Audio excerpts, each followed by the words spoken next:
মার মতো দরদি কেউ নাই গো মা।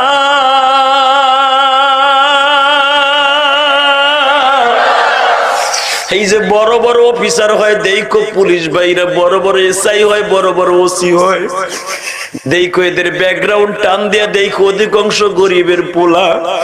পোস্টিং হওয়ার আগে, প্রমোশন হওয়ার আগে মার কাছে যাইয়া বসে, মা দোয়া কইরো আজকে পরীক্ষা দিতে যাচ্ছি, প্রমোশন হবে।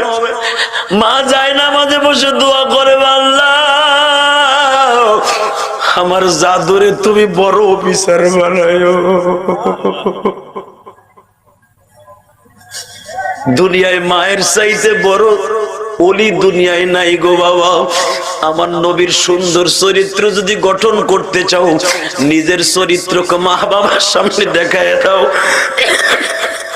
আমার বিশ্ব নবী বললেন, হুমা জান্নাতুকা ওয়া নারুকা ইন্নাকা লাআলা খুলুকিন আযীম। আমি নবী যেরকম মা বাবার খেদমত করতে বললাম, মা বাবার খেদমত যারা করবা, আল্লাহর জান্নাতের প্রথম ক্লাসে তোমরা থাকবা। বাজানরা, আমি আপনাদের সামনে একটা ঘটনা বলেই বিদায় নিব। মা বাপরে কেন মারবা, মা বাপরে কেন বাদ দিবা না? মায়ের মতো দরদি এই জগতে হয় না।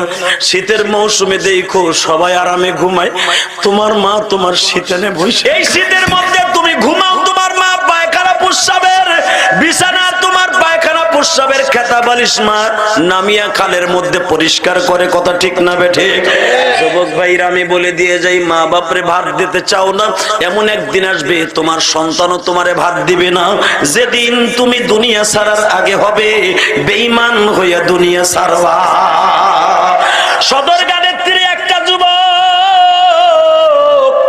মায়ের জন্য দুইটা কাপড় কিনিয়া, দুই জোড়া স্যান্ডেল কিনিয়া বোনের জন্য সদরঘাটতে লঞ্চে উঠছে। বাবা, শরীয়তপুর সখীপুর বাড়ি ছিল।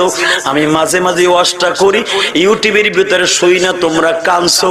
আজকে এখানে আসার পরে কয়েকটা যুবক পোড়াধার থেকে আসছে, তারা আমার কাছে রিকোয়েস্ট করছে, হুজুর আপনার এই ওয়াজ শুনে আমরা কানছি, আপনি একটু প্র্যাকটিক্যাল ওয়াজটা করবেন। যুবক, ভালো করে বোঝার চেষ্টা করো, মা যে কত সন্তানের দরদি বুঝাই দিয়ে যায়। প্র্যাকটিক্যাল।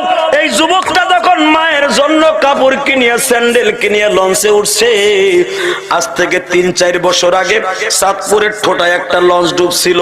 ৩০০-র উপরে যাত্রী লইয়া লঞ্চটা যখন ডুববে, 15 মিনিট আগে মার কাছে ফোন দিছে, মা মা গো মা গো, চাঁদপুরের ঠোঁটায় আছি, নদীর ভিতরে ঝড় উঠে গেছে, মনে হয় লঞ্চটা ডুবে যাবে গো মা। মা তুমি আমারে